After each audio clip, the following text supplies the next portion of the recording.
We just need to find a space where we can have a look at the software. So we'll try the conference room and see if that's okay. Key Stage 4 Plus allows students to complete their GCSEs at the end of Year 10 and in Year 11 to look at a more flexible set of options. That might be new GCSEs, to pick up a vocational subject, and for others it's an opportunity to start advanced subjects. It's about motivating young people. The number to the right of the subject tells us how many students are already allocated to that. So we created this real-time system, and then as a mentor was running an interview with a student, the platform was recording those allocations. That allowed us to monitor course membership and whether there was capacity for increasing the number of groups in that subject. It's internet-based, so we could do this at any location in the school or even off-site. So if, say, a youngster couldn't get into school for a few days, we could have done it in their home. Over a 3-day period, we interviewed 270 young people. We allocated them to courses for their next academic year. And by the start of the next week, we were producing timetables for those courses. It is a phenomenal outcome in such a short period of time. And we couldn't have used traditional methods to do that as successfully.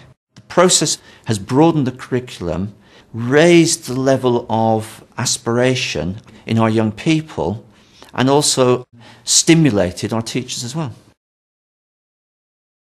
Hi Kelly, we're going to have a look at your online profile just to see where you are in terms of your academic status. The online profile is part of the learning platform where the students have got all their details. They have their ALICE grade, they have their attendance.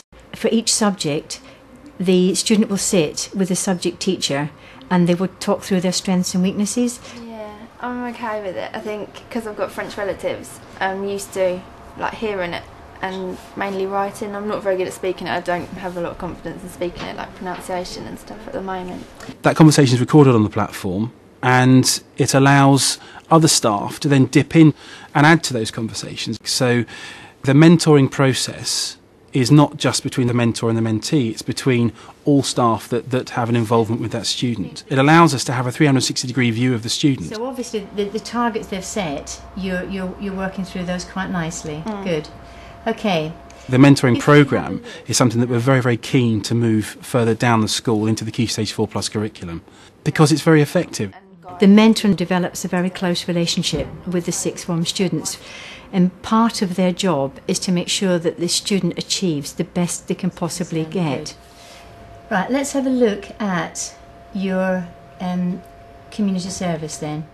It's not just a case of the academic status of the students. We want to know the person as a whole, so part of the online profile is outside of school, what they're doing for their service to the school, where they are in terms of their career development and everything like that. So everything is discussed with the students.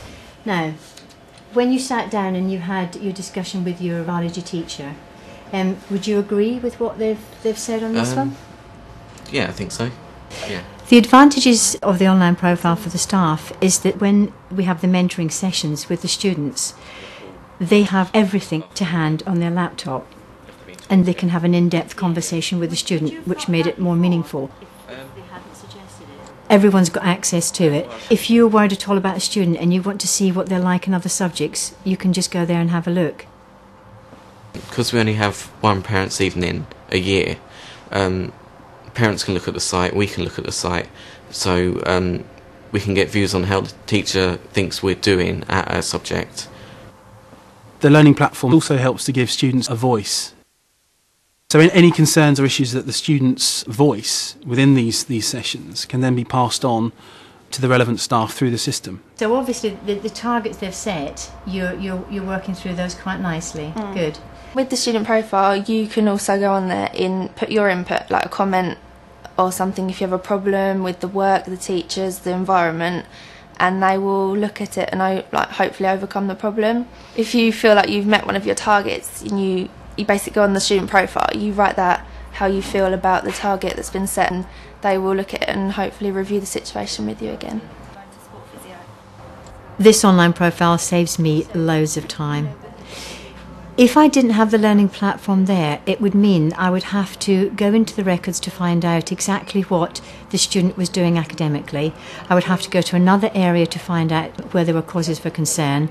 I may have to go and see the subject teachers. So all it's done is put all the resources into one area so that I've got a snapshot of that student straight away. And so, well done.